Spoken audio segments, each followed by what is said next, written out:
Yeah, so we actually had a really bad culture years ago where I let the employees kind of dictate the culture and it turned toxic.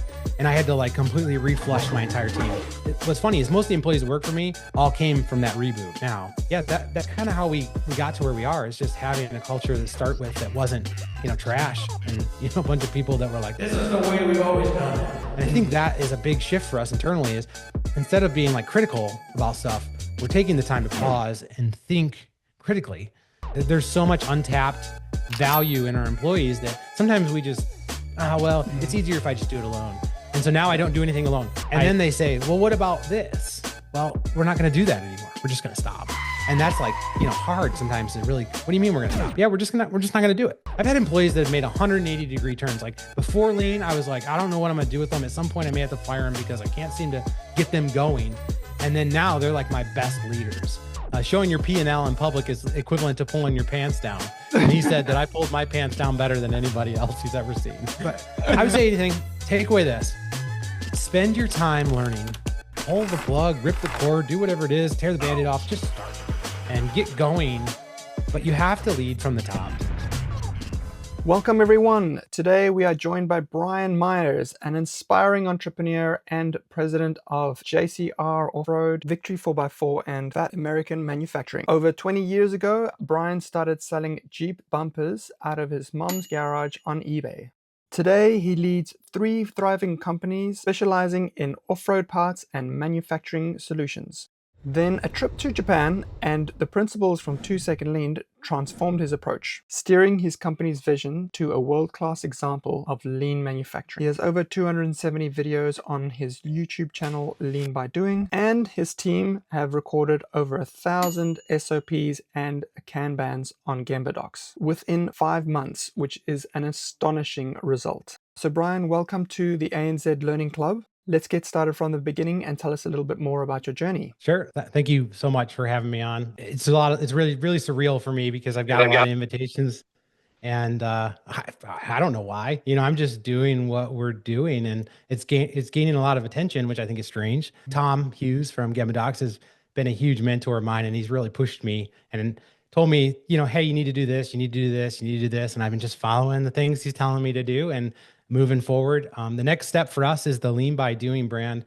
We're going to actually start creating the content for lean stuff through the Lean by Doing brand. So that would be, YouTube videos as well as podcasts. And as you can see, I'm kind of using some of my setup here in the Zoom call as a experiment. I brought it all home because I'm at home tonight. Instead of my studio isn't ready, but pretty soon we'll have the studio going and we're hoping to deliver a lot of really good content. The things we're going to focus on in that podcast are going to be more like conversational, how to do it, right? For us, it was like everyone says, well, how did you do it? And how did you do it so fast? And the real answer is we just started and then we just keep going every single day. So many people can get caught up in the idea of, oh, well, what does it look like in 3 years? Well, we don't care what it looks like in 3 years. We want to start today. And so that's kind of what the Lean by Doing brand, it kind of a spin off the Learn by Doing. You're doing it by learning. You're getting out on the shop floor. You're trying.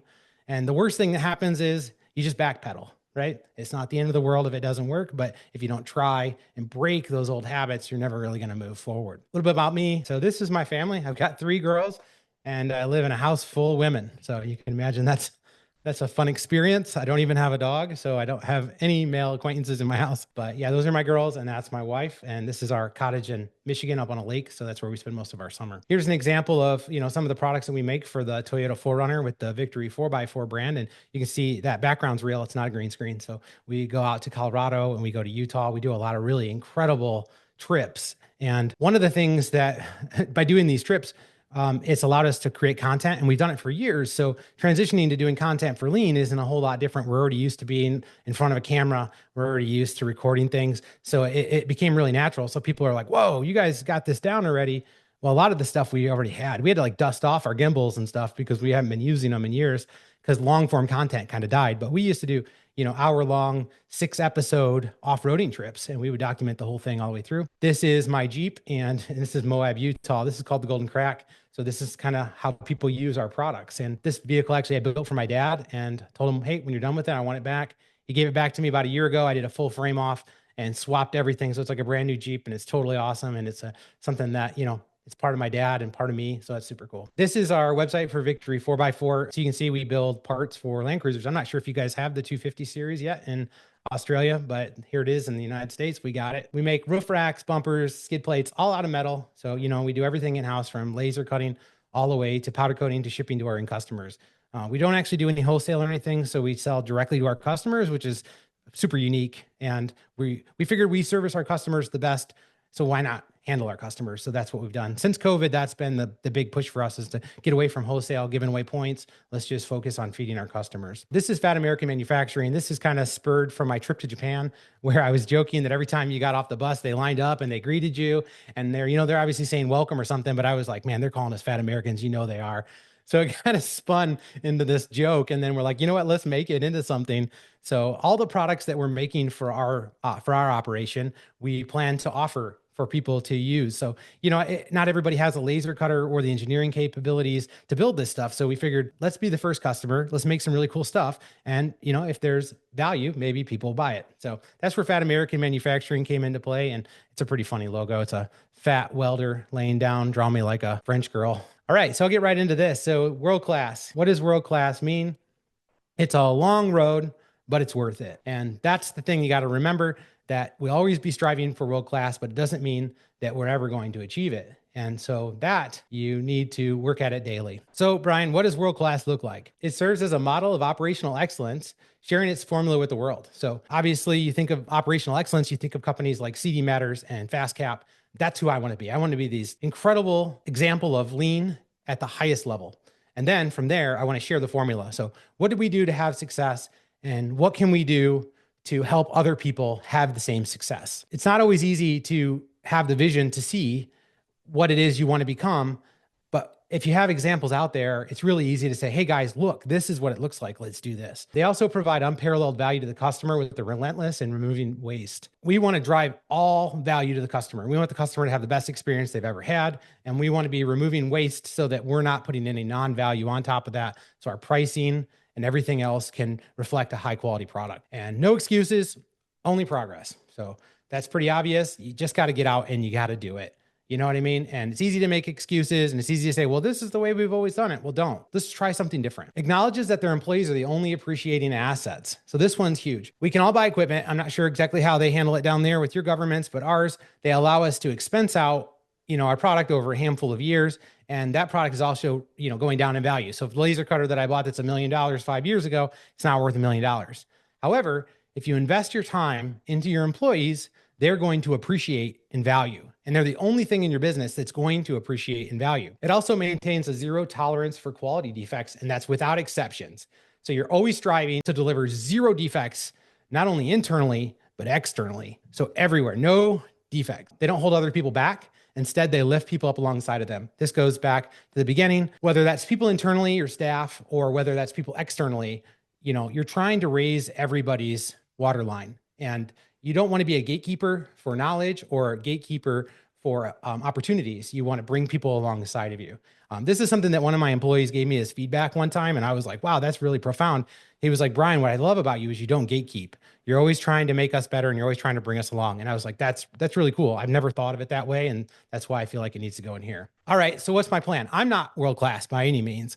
I'm trying to get there, but I'm not. So what's my plan to get there? Daily coaching, purposefully mentoring, and accelerated learning.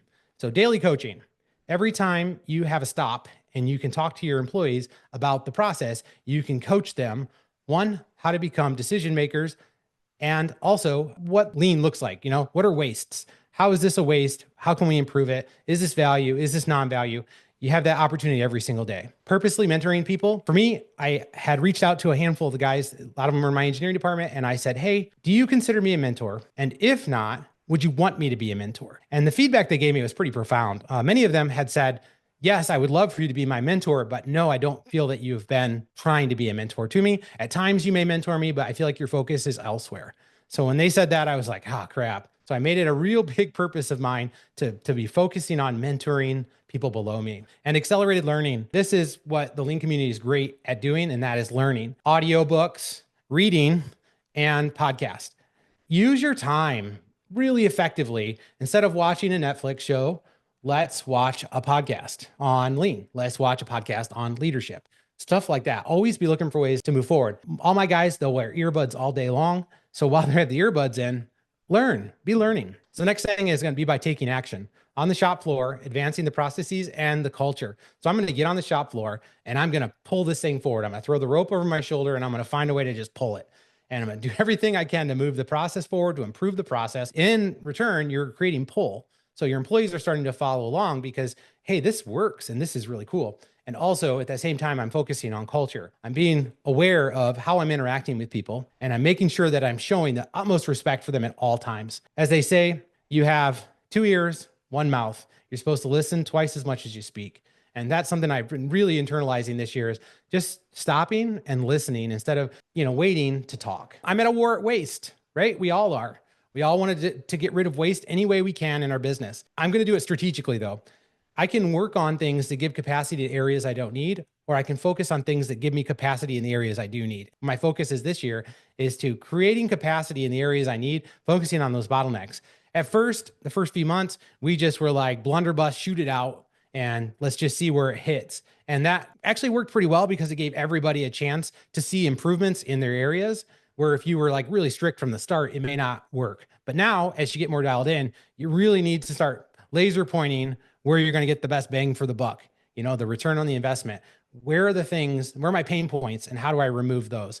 If you have one person that's making bull packs and they do it part-time 2 days a week, getting rid of all of their motion waste and transportation waste isn't the priority. You should be looking at the people that are working 5 days a week, every single day in a weld cell, creating value for the customer. Well, how can we improve that? So for me, Kaizen is the key strategy for achieving significant, impactful improvements. So this kind of goes a little bit different from the 2-second lean idea. The 2-second lean idea is you make incremental improvements every single day, and over time, they make huge improvements. I personally don't believe you can become a world-class business only doing 2-second lean. I think that Kaizen has to be done. Toyota did it, and they did it for a reason. But you have to do Kaizen in the right way. So you need to assemble a team, cross-functioning team. You put them together, you talk about the problem, and you get different eyes on it than you normally would. So then you keep people kind of moving along, and you're focusing all the efforts in a quick manner. So for us, we'll get stuck doing these Kaizen events individually, and we'll be into it for 4, 5, 6 weeks when we could have went 5 or 6 people and maybe got it done in a week. So that is one of the things that I'm really trying to focus on this year. Transforming into a lean expert and fostering a constant hunger for learning. So you need to become the lean expert. If you're the zealot in your building and you're the one pushing this forward, then you should try to find everything you can about lean so that when they come to you with a question, you have the answer. Now that's really hard, but you can do that by having a hunger to know. And that's where I've really focused on is 7 months that I've been focused on lean. I've consumed something almost like 50,000 minutes of audio between podcasts on Spotify and audiobooks. I mean, every day my life is like consumed with trying to learn more and more and more. And also, it is a leap of faith, but I promise you it will pay off. So teams that row together, they share the same destination. So from here, I'm going to stair step you down kind of how I'm laying this out. It starts with an excellence strategy, goes to a vision, goes to a mission, core values, 1-year goals, 3-year goals, and then your projects for the year. And I'm going to show you actually what I'm doing. So this is my business excellence strategy. I got a lot of this from Art Byrne in the Lean Turnaround book, but it seems like it really works. So that's what I'm going with. Lean is a tactical advantage versus our competition. Edwin and I were talking about this recently, where maybe 1% of the world population is doing lean. So if you can do it really well, you're going to beat your competition day in and day out. There's just no way. You can't keep up. 100% on-time customer service. That doesn't just mean I'm answering the phone 100% of the time. It means that my delivery times are being met and that I'm also performing the best customer service I can. 50% reduction in defects every single year. So that just compounds every single year. You're reducing your defects. 20% productivity gains each year. So as you're doing these Kaizen events, you better be seeing productivity gains. And that's where you're going to see those improvements every single year. 20-time inventory turns. So if you have built a bunch of batch, you're going to have a low inventory turn because you're creating inventory for stock and then you're waiting for people to take it. If you're building more true one-piece flow, you're going to turn your inventory faster. So for us, we're about 12 turns right now, which I think is pretty good. However, we're going to try to strive to be at 20 inventory turns. And then visual control and 3S everywhere. So you may say, hey, wait, 3S is a thing. We just sort, sweep, and standardize. How can you do that everywhere? Well, when you look at an area, is everything put away? Is everything organized? And is everything working? And is everything standardized? So you should be able to look at an area and tell that area has been 3S'd. So from there, we're going to the vision and the mission. And so these are mine.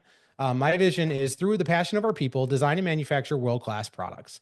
And the mission is to deliver exceptional value to the customer through daily continuous improvement. So basically, I'm saying, hey guys, if you do the mission every single day, we will get to the vision. Next, we go to our core values. For us, it's competitive, passionate, honest, creative. We had those for a long time, so they've stuck really well and they really define who we are. So we've kept those. And then now you move into your 3-year goals. So we want to reduce customers receiving defects to 1%. Right now, they're 5 to 6%. So that's a pretty big jump for us. We want to increase revenue by 50%. And we're going to do that through all of the lean things we're doing.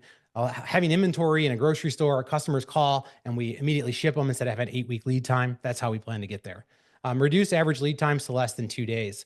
Right now we're at 26 days. That's a big jump, but we'll get there. Be able to close over Christmas and New Year's paid. That's something that we haven't been able to do in probably over a decade.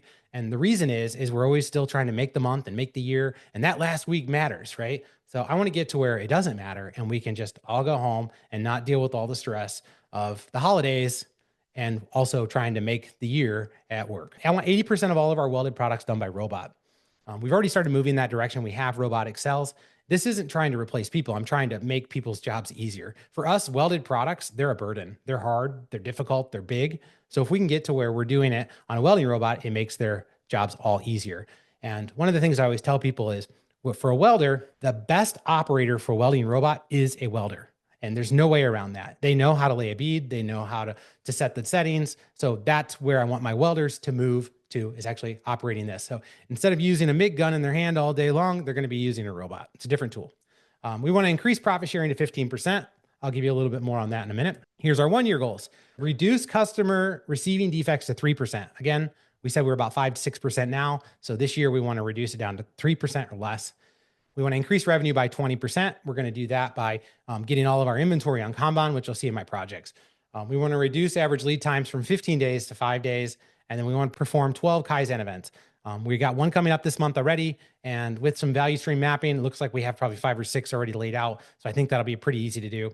And then we want to reach 2,000 SOPs and 2,000 Kanban. Right now, we're at about 1,200 Kanban and just under 1,200 SOPs. So it shouldn't be terrible, but it's a long ways to go. And these are the 2025 projects. I won't read them all, but basically we're saying, hey, these are the projects we're going to work on this year. These are the priorities. Everything else needs to kind of go to the side, and we're going to focus on making sure we're doing that. I mentioned earlier, we're moving into a new building. So we want to move into a new building, be fully operational.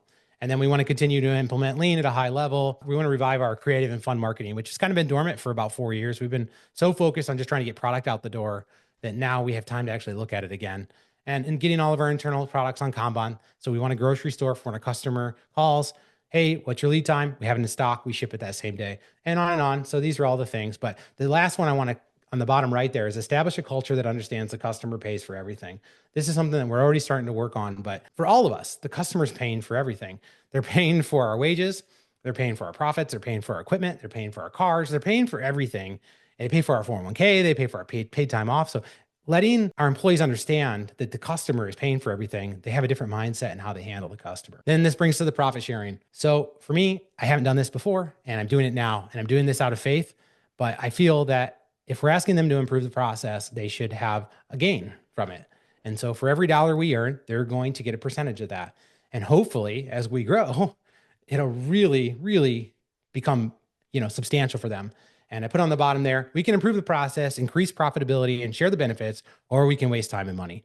But when they're wasting their time and money, it definitely puts a little different skin in the game. So I'm sure all of you are like, so from there, let's answer some questions. Thanks for preparing that, Brian. I really appreciate it. No problem. So one of the reasons why I reached out to you is because what you just presented right now, you presented to your team, right? And your morning, and you actually recorded it, and you said by accident, you put it on YouTube for everybody. So I recorded this thing, and I have some remote employees, and I wanted them to see it. So I used the Pocket 3, so it's better quality, put a mic on, and I was like, this will be easier. And then I was having difficulty getting it upload, and it was like 9 p.m. and it was been uploading for like 2 hours. So I just went to bed. And then I woke up and it's like 5 a.m. I pull up my phone and I had like 6 private messages from people that I had never met in my life. And they're like, hey, I saw your video on YouTube. And I was like blown away. And I was like, So then I What's look and there was like 90 something views overnight. And I was like, okay, all right, well, that's out there. So Will from the Cheesecake Factory said that his accountant says showing your P&L in public is equivalent to pulling your pants down. And he said that I pulled my pants down better than anybody else he's ever seen.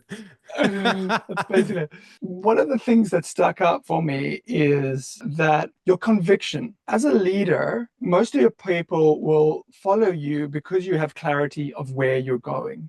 How did that go with your people? Were they like on board, or are they like backing you, or that some of them are like, oh, I don't know if we can do this? You know what? It's a lot, but I have all this in my head. And when Mm, Tom was here, I painted the picture for him one time, and he was like, "Have you done this with your team?" And I was like, "No." And he's like, "You got to do this with your team. You got to walk them through. You know what I mean? Like, you have this new building, and you sat here and walked me through it and told me what it looks like, but you got to tell your team that." And I was like, "Okay, I'll work on that." So I put some real time into trying to come up with this presentation. I think what it comes down to is that for them, they got to see a lot of clarity. However, like through our learning clubs, we all started with 2 second lean. Everybody consume this. This is the direction we're going. The next book was Improvement Starts with I. And that one for everybody was kind of like this aha moment where they started to see the roadmap I was laying out in front of them already. As they were able to see it at that point. And I was like, oh, this is cool. They're starting to get it. So it was like the next level of showing them what we're doing. Sure, I may have some employees that are like, yeah, I don't know if I want to get all into this or not. But for the most part, I would say the majority of all of them are like, this is good. I'm on board with this. It's all positive. At the beginning mm, of the meeting, I had to address some of the things we need to work on, and and that was a little ugly, and I didn't want to do it. And I had it set up at the end, and I was like, this sucked because I'm gonna kill this meeting at the end by saying, hey guys, you got to get here on time, and if you're not on board, get on board. And so one of the guys that works for me, he said, hey, why don't you put it at the beginning? And I was like, you know what, mm. that sounds good. I'll do it at the beginning. So I was a little afraid it was going to set a bad tone, but it all worked out in the end. And I watched the video once through because I hadn't seen it, and I feel like it went pretty well. The body language in everybody, they were engaged. They definitely were engaged. I've done this like 20 something years. Getting in front of people and talking to them and trying to Yeah. motivate them and move them. The real difference in who I am now versus who I was 7 months ago. I have a lot more empathy, I have a lot more understanding, and I listened a lot more than I ever had. Before, I would have said, hey, I'm going to lay this out and we're just going to go. This time, I actually just started with a rough idea of what I wanted for a mission and a vision. And I brought in a group of 6 employees and I said, hey, help me craft this. And 2 hours later, we had created this whole entire thing, all the projects, all the goals. And I was like, this is freaking cool.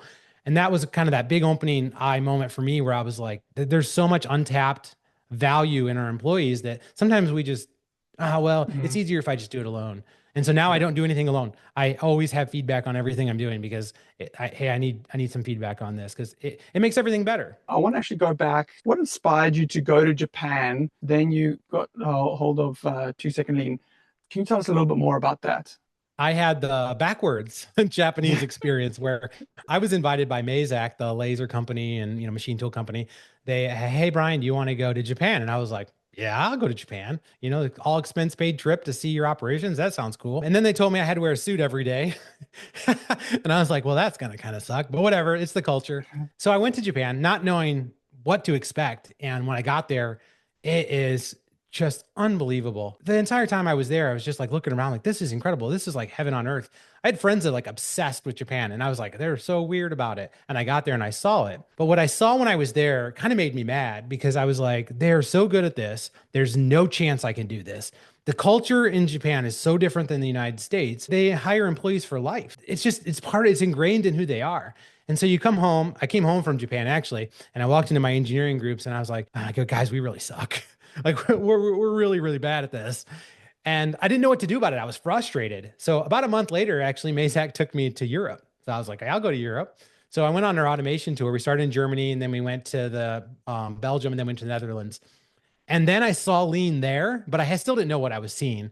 But I saw it there and I was like, wait a minute. They're doing it here. I can do it. So I'm building a new building. I'm starting to map it out, trying to lean it up essentially. And then I don't know, a few weeks went by when I got home and I was like, I really need to focus on turning off Formula One podcasts because that's all I listen to. And I was like, I need to get into something with substance. So I just like Googled, I don't even know, in Spotify, I was like, I don't know, business podcast, something. And I came across the Lean Made Simple Ryan Tierney one where it was like a Toyota executive roast my factory. So I threw my earbuds in and I went for a walk and I was like, holy cow. And then it was like everything was clicking. I was like, I saw it here and I saw it there. I know exactly what's going on. They said, get into 2 second lean. While I was on a walk, I turned on another podcast again. That one was with Tom Hughes talking about standards. And I had no idea what standard work was. Never in my life have I ever considered it. And they were talking about how easy it was. And I was like, well, I'm going to check that out. And so we checked that out. And obviously we've gone crazy with that. But it was like that, all these dots starting to connect. And then I did 2 second lean over the weekend in an audiobook. And then I sent it off to my leadership team. And I was like, guys, we're doing this, start reading. And then I just started going from there.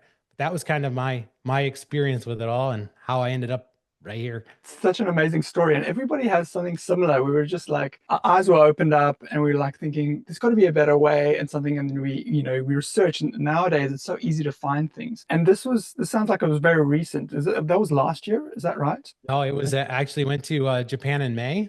And then I went to Europe in June. So it was after Father's Day when I got back, and that's when everything started going. So, it was like for me, it was like the 1st of July when I started to really understand what we were working with here and what I wanted to do. Talking back to the culture, you obviously had a certain culture when you first started, and Mhm. now it's evolving. Can you tell us a little bit more about that, how that's changed? Yeah. So we actually had a really bad culture years ago where I let the employees kind of dictate the culture and it turned toxic.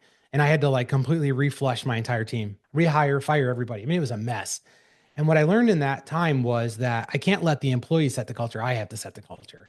We can have a good culture, they can maintain it, but I have to it has to come from the top down. So when we rebooted, and what's funny is most of the employees that work for me all came from that reboot now. So we had a really good culture already. I was just the guy that kind of steered the ship. I always said I was the tip of the spear. So I was going out and I was coming up with the ideas and bouncing ideas around people. But I've always been really good at allowing people to have autonomy. I don't Mm, helicopter boss at all, to a fault. So people had a lot of that already. So they were already doing stuff on their own and able to make decisions. And I was always encouraging people to make decisions on their own and teach them how to make decisions. So when it came to lean, it really wasn't that crazy. For everybody that got into it, they didn't even look at me like I was nuts. They looked at me like this makes sense. And immediately they just took to it because it was logical, right? Oh my gosh, why haven't we been doing this the whole time? And so that was kind of the mentality. So the culture shift was I was already jump starting. So I feel like that's the main reason why we were able to go so quickly. I had already built capital with my employees. I'm a pretty transparent person. So even then I was still transparent. Now I'm more like collectively transparent, more I'd be more transparent with certain people.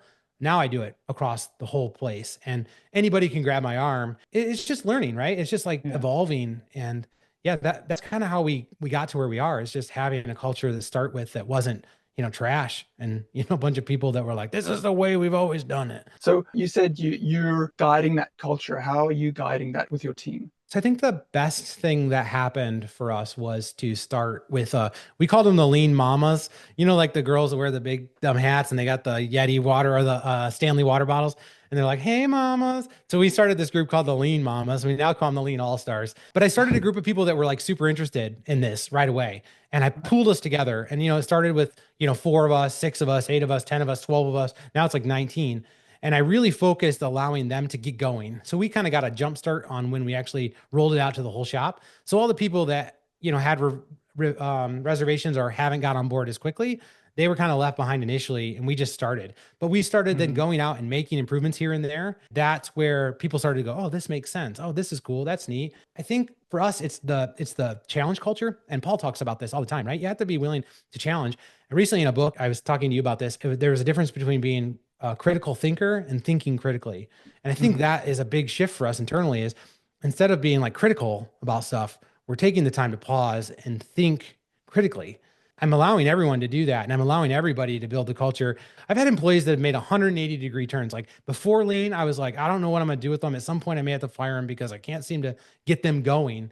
And then now they're like my best leaders. And that is crazy because we gave them a tool that is just off the charts. You can do whatever you want. You can be creative and there's structure. It's so cool. But that's what we do now is that I try to move it down, right? So the next guys are down on the next line up. They're doing it as well. So it's not just me feeding the culture, but everybody else is feeding the culture and keeping the rope tight. If you have half your staff doing that, it makes a pretty big impact pretty quickly. It does make an impact. And that's what I want to touch on now. Like, what is the biggest impact that you felt like personally and through your business? Well, you can get into this rut where you just make excuses. And I don't know where the story came from. It might be from Paul's book, but it talks about they cut the front off the roast and the back off the roast and put it in a pan. And they Mhm. eventually asked the great grandma, and it's because it didn't fit in the pan, but we're still doing it. Changing that mentality is like huge, right? We've had these discussions in the last several days as we've implemented value streams, and I've taken department managers and turned them into value stream managers. And now they got to look at it from door to door.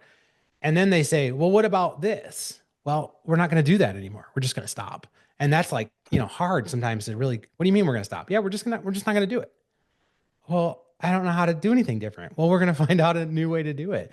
But I think that the biggest thing has been like the learning. Engaging everybody to learn more has advanced them so fast. And it's like we unlocked this secret thing, which has been around forever, books, but Mhm. we finally were like, found something that's super interesting and fun and exciting and applicable, whether it's at home or at work. And it's just a really useful tool. And because of that, we've had great success in turning people into like exceptional leaders from this. And I think we had this conversation last week about the value stream managers.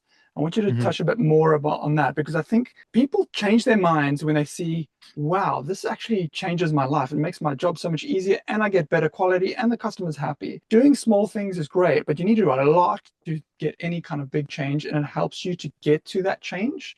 I think that's Mhm. what Paul's really getting on. Just get start and make a small change, label something, make something, making your work environment easier. But that's only one piece of the puzzle. I think another thing is this big Kaizen events, your value stream manager getting teams to be able to solve these problems.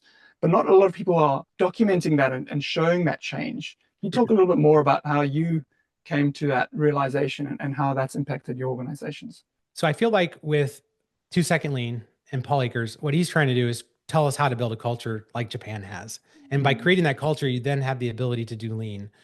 If you try to take a culture that doesn't want to do this stuff, it's not going to work, right? If you don't respect your employees from the top, they're not going to buy in. It's just another cost cutting thing that somebody's trying. The way that I look at this is like Paul Akers, he's created, a 392 V8.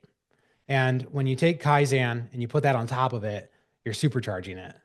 And that's how you become like super exceptional because you make really big impacts in a really big manner. One of the books is The Lean Turnaround with Art Byrne. Art is huge on, they were buying companies, coming in and then doing lean. They did it differently though. They would come in and they would immediately start doing Kaizen and they would let the culture learn as they were doing the Kaizen events. So it was like a let me show you how this works mentality. mm, And they also created great culture, but you have to be really good at doing things. You can't just half-ass it. I mean, you really got to get into it. So with Kaizen, you can get really big projects done really fast, make big sweeping changes that help everybody, and then they start to buy in because they're like, "Well, that made my job easier. Thanks for doing that." Or they were part of the team and they got to see, how to make something work and you're teaching them how to think critically. Then on top of that, you go one step deeper, which is value stream mapping and value streams. And that one is crazy.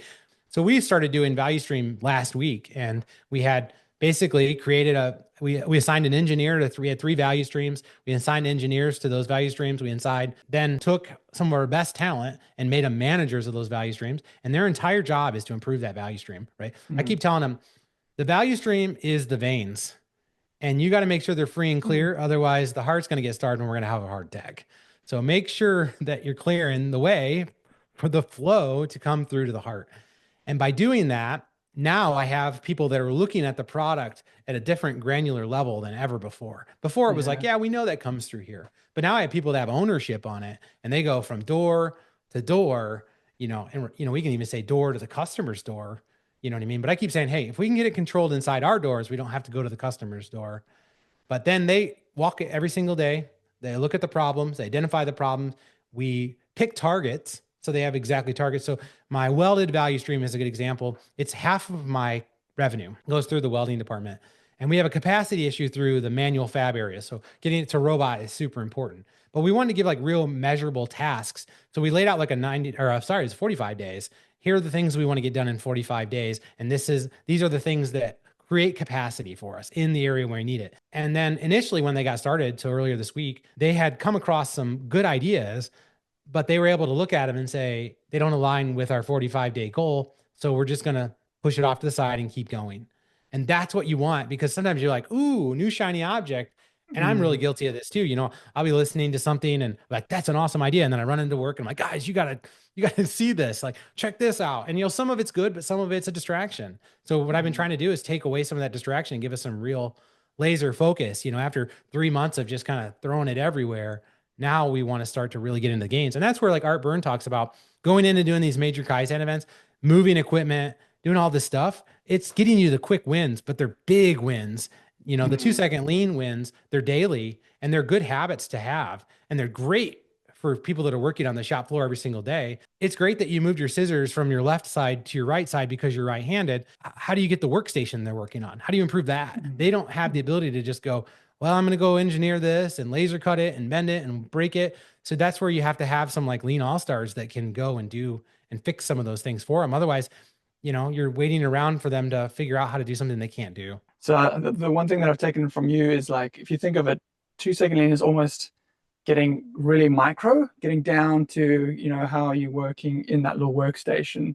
Whereas a Kaizen event is, it takes more than just an hour or something to fix it. It takes a couple of weeks, a lot of people, but you're Mhm. bringing a whole bunch of workstations and you're looking at how's your product flowing through that and where can you cut the waste because there's waste in everywhere. So when you Yeah. create that, it's like, wow, we get it through the door quicker and easier and better. Most of us have struggled with doing lean in the office because lean in the office is really hard.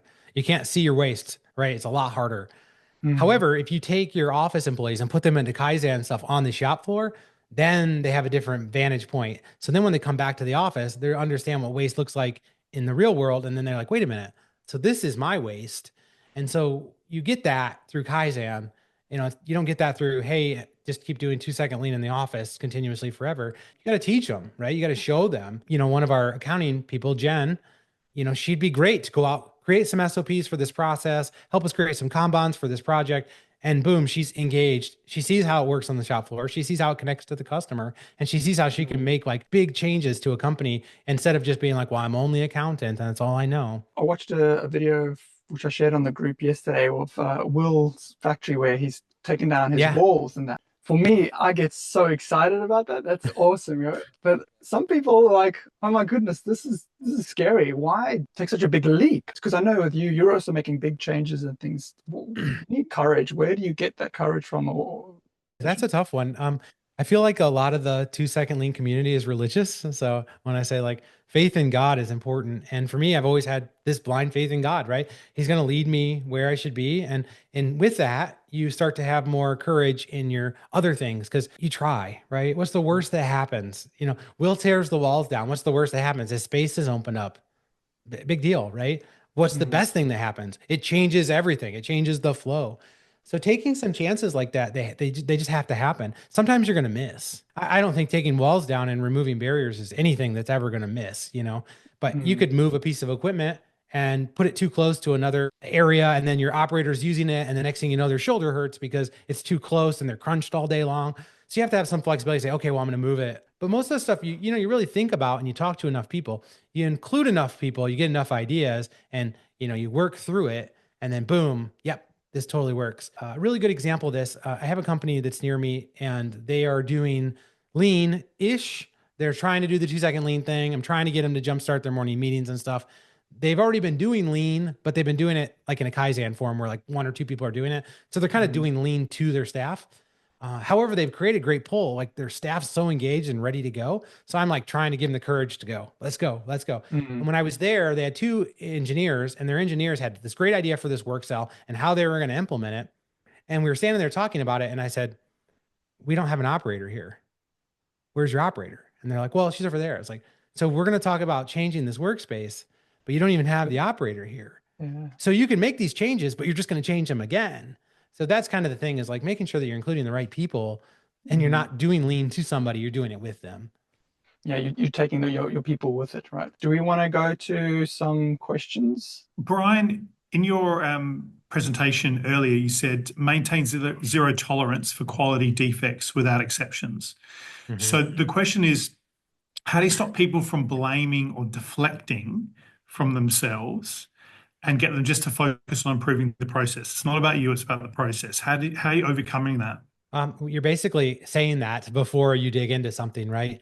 You say, this isn't a people problem, this is a process problem. Or we have a process problem here that's causing this defect. Let's get to the root of what it is. And by showing them that you're not walking up to them and saying, fix this defect, figure it out. We're going to them and we're saying, here's a defect that we had, and it's from this space. Let me show you some pictures. What do you think is causing this defect? And then they're saying, well, it could be because, I didn't put this tool in right. Well, let's try it. Let's see. And then you go through the process, and then you find, oh man, this is because we have the programming wrong in the brake press. This isn't even your fault. So it's that kind of reinforcing that, but doing it intentionally. And when you get there, you don't get there and say, we got a problem we need to fix. You go there and say, hey, this defect popped up. Can you help me figure out how it happened? And can we get to the root cause and fix it? And everyone's always more receptive when you kind of approach it that way. So next question is, can you unpack a little bit more how you approach your mentoring after getting the feedback from the team? Yeah. So one of my leadership guys, Chris, he did a presentation on morning meeting. And initially we got really heavy into his morning meetings where we were doing learning, and it was taking up so much time, but it was worth it initially. Chris did this one where he was talking about appreciation and then a follow-up, right? So show appreciation, but follow up. And for me, I had always shown appreciation, or at least I felt that I shown appreciation. Then I started to realize that I needed to follow up more. Well, when you go to like WhatsApp, you have the ability to send voice messages, and that changes the game versus text messages. To actually pull your phone up and say, hey, Joe, I just wanted to let you know that everything you've done this year has just been awesome. And the changes you've made are incredible. And it's awesome to see you have success at home. And I'm so happy that you're having success here at work. And we're really gonna kick ass this year. Now, if you type that out, it doesn't have the same impact as hearing it from your voice. I'm a pretty emotional guy, so it's hard for me to send some of these messages, and I'll like choke up on there. So they don't get that when I type it, but they get it when I talk to them. But the big thing is following up, right? Hey, here's a behavior that I want to see you fix.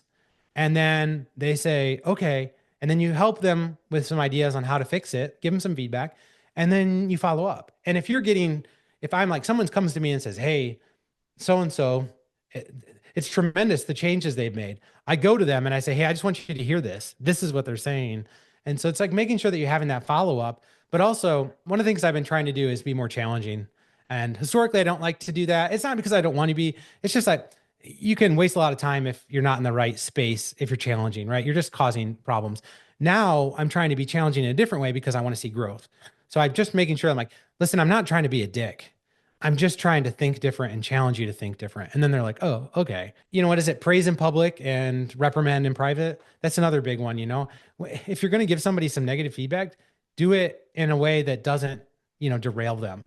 One of the other strategies I've used, and they're going to laugh when they hear this, I've had guys that I needed to make big changes. And what I did was I share an office with my GM, and I said, Kevin, I need you to just work on your computer in the office. I'm going to bring somebody in. Just ignore us, right? Don't even be part of this conversation. I sit him down in front of my desk, and then I start to have this conversation. Here's some of the things that are coming up, and here's how we need to fix them. And Kevin's just in the room, but it doesn't feel like he's being cornered. The person's being cornered, and it feels like a more casual conversation, and it allows them to be more receptive. So that's been a technique that I've used, and it's worked out really well. Because normally Kevin and I would do the conversation together, and it's like a 2-on-1. Instead, he's just kind of chilling over there, but he's also listening to what's being said. So he has the opportunity to also follow up too. So now you have two leaders that are following up with you on things that you've talked about. In regards to your target with 2,000 SOPs, how did you ensure the team maintained the quality of the SOPs, but at the same time hit the target? So we're a very unique business in the way that we have a lot of SKUs. Well, I don't know if that's unique. We all say that, right? Well, we're a unique business. We have a lot of SKUs. So we have a lot of opportunities to build a lot of SOPs. And a lot of our SOPs, they range, I'd say they average probably about 8 to 10 steps. So they're not like crazy big. I have them create them. And then also after that, we go through and we kind of edit them. So we might look for grammar issues, or, hey, if you don't mind, can you fix this picture? This picture kind of sucks. But we're kind of like, just get them in there. And then we kind of then give them some feedback. But it's usually like, I'll walk up to them and I'll say, hey, this is awesome. Thanks for doing this. Hey, pull this up real quick. See this, this isn't quite accurate. So let's make this change to this or this. And then we make the change. If it's like grammar, I'll just fix it and not talk to them about it. I'll title it correctly. A lot of times I'm like, don't title it, just write a description in, and I'll make sure it gets the right part number and everything. And that's how I then make sure that we're checking them. But we're building anywhere between, I don't know, 9 to 40 SOPs a day as we try to get everything on board. That's an incredible number. I should also give you a little information. You'll see this in some of the content that Tom created when he came to visit. However, one thing is that I have a surplus of employees, as sales have kind of dipped down, and I've used those bodies to go and help make SOPs in areas. And so that's something that, it's a secret. It should be said out loud, but it'll be said in the content that you see from Tom. You talked about jumping on the floor, getting involved with the team, with your Kaizen and making improvements. How do you balance them just being bystanders and watching versus them actually coming up with the ideas, them engaging, them making it happen versus you coming over the top? It all comes down to the approach, right? I walk out there and I say, hey, this is something I noticed. What do you think about this? And let's try it. And then it's like a together thing. Some things I'll just show them. I'll say, hey, come with me real quick. And I'll walk them over somewhere and I'll say, hey, this is what I have in mind. I think I'm going to do this and this and this and this. And this is how it's going to improve your workspace. And most of the time they're like, oh, yeah, that sounds awesome. But they just don't have the tools to do it. So then the next thing you know is I'm following up. I'm doing the work. But sometimes I'll pull them in. I'll say, hey, during your 3S time, you mind working on this project for me? So we do a lot of that where we build the infrastructure with engineering, and then we hand the projects and let them kind of take ownership in implementing them. So that's been really successful for that. Next question is regarding the profit share. Does everyone in the company get an equal cut of the 10%? Or is the 10% of the earnings divided up proportionally to the individual's responsibility or salary? It's divvied up based on the proportion of their salary. So 10% gross profit before all of your deductions that you may have with the government. You're taking that gross profit, you're taking 10% of it, you're putting it in a pool, you're going to pay it out quarterly. And then it goes proportionate based on their wage. So they make more money, they're going to get a larger share of it. But everybody's getting, I can't remember, it's like 10% of the 10%. I can't remember exactly how we're hoping that it can add up to, if it gets to like 15% profit share and we hit our targets, I mean, you're talking potentially the lowest guy could be turning between $1,200 and $2,000 every quarter in profit sharing, which is huge for them. Edwin, that is all the questions so far. Okay, well, I guess we'll wrap it up. Is there any questions we should have asked you, Brian? Oh boy, that's a real tough one. I guess I don't. Oh, is there anything you should have asked me? I think the questions that I get asked the most are, one, how did you do it so fast? Two is like the people that are a little bit disbelief, like thinking it may be sloppy. Three would be, Brian, I've seen your videos and you're an exceptional leader. How do you do it? And I don't know. You know what I mean? Like I just do what I do every day. So it's like, I was talking to Joe, one of the guys that I mentor. I was talking about him. I was like, through my lens, this is just who I am. But to them, I've changed a ton. So that's been something that's been a little bit of an evolution. But I think what it comes down to is like, you just got to go and do. You can't talk about it. If you get caught talking about the improvement and what it's going to look like 3 years from now, it doesn't do any good, right? We all seen the graph where like, if you get started today, you're kind of going up like this. If you don't get started till out here, you don't. So you got to start. That's the thing is like, just pull the plug, rip the cord, do whatever it is, tear the Band-Aid off, just start and get going. But you have to lead from the top. If you have a company and you're not the CEO and you're not in charge, it's going to be hard. And there's no way around that. It's real easy because I can just do whatever. I have every tool in every toolbox. I can just open it up, fix whatever problem I need to fix. Other people may not have that same access. If you're looking at this from the aspect of, I'd love to do this, but my bosses or my owner isn't engaged, it's going to be hard. The real turbocharge comes from, us being at the top, pushing forward. Well, Brian, thank you so much. It's been fascinating to listen to you speak and tell us more about your story and your evolution. And I think we're all, on our edge looking at what's Brian doing in the future. So we'll be very closely watching your progress. Is there any last words you would want to say to the ANZ group? No, I just want to say thank you guys for having me on. To be honest, I'm just a nobody from Kalamazoo, Michigan that runs a business and has been running it my whole life. And I don't know anything different. To have notoriety in this community so quickly has been strange. My guys love it, by the way. I screen grab it all and I send them video messages and stuff from people because it's incredible. And I want them to be along for the ride, because I'm just conduit for my guys. And if I don't get out there and share what they're doing, then it doesn't give them value. So sharing the message, and sure, I can do it in a really flashy way because we've done this for a long time and we're really good at some of this stuff.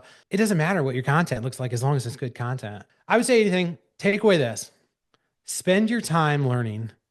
Every waking moment you have that's available, put into learning, and you will be right here with me growing like crazy because that's the secret. I love it. We got the mic drop there. Thank you so much, Brian, again. And thanks everybody for joining. It was really good to have everybody. And we're looking forward to having Norm here Oh, on. okay. Oh, shoot. Oh man, you guys are taking the heavy hitters next, huh? No, I don't Yeah. know. I'm glad I didn't have to follow Norm. I'll just say that. Yeah, we got you, squeezed you right in there. All right. Well, Yeah. thanks, guys. Before Lean, I had kind of become like part-time at my business. And Yeah. since COVID, COVID was great for us because, everyone was car camping and buying parts and we were just ripping, and China, there's no Chinese parts here because they couldn't get here. And, Yeah. things were great. And we made a shit ton of money, and, we Yeah. got all the things that we wanted. But what I wanted at that point was more time. I just, Yeah. I want to pick my kids up from school every day. I want to spend time at home. I want to do, but I got kind of comfortable in this like semi-retired state where I'd Yeah. show up and I would kind of shoot them in a direction and then I would leave. When I got to Japan, it was like this. Well, it wasn't really Japan. It was a lot of it, but I mean, it was like July when I was like, so I was like, I can freaking do this. I can make us in a world-class place. And I don't think the thing that I realized until after I was in it was the value that you create for everybody else. I mean, they come to work every day and they're like, I love coming to work all weekend long. We're messaging each other, talking about stuff because work is so fun. And many people don't have the ability to make decisions and be creative at home. Their wives may be strict, their family's strict, their dollars are strict, whatever it may be. They don't have the ability to just be free, and they get to come to work and be free. That is power. You know what I mean? And that's what we've seen. Unstoppable force. And that's the thing. If every single person loves coming to work and you say, this is where we're heading, imagine, that boat is going to go very quickly because we're all going rowing in the same direction. Yeah. I'm a visionary. I'm going to get us there. And I always have, and I don't lose, if I am losing, I find a way to adapt, and I think that's where, I'm going to make this decision work, whether, it kills me. I decided this is the right decision. There isn't another decision.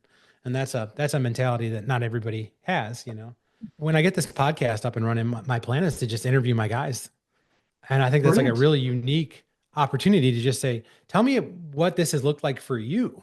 Yeah. Because often we don't know what it looked like for them. I also plan to do, like, people come to do a lean tour. I plan to sit them down right after and say, tell me all the things you saw. Tell me your struggles. And now tell me what I can do better. Will, I'm going to see Will, and then he's coming to see me. We're doing a home and home. Oh, nice. And our plan is I'm going to write down all the things that he needs to do better. And he's going to write down all the things that I need to do better. And we're going to sit down and tell him right live. Because I feel like people like do the Instagram lean. They don't really show the raw part of it. Yes. Yeah. I don't want to show that raw part of it, and the guys that are at That's work, a some great of them idea. aren't polished, but they have a good story. Yeah. And yeah, so that's kind of the angle I think I'm going to go with the content with that is, conversational, because everyone wants to know, how do you create this? Well, there's a good chance I might cry on this podcast when some of these guys start talking, you know what I mean? But I'm okay with it because it's real. And that's what I want people to see. I want people to see, like, you can change lives with this.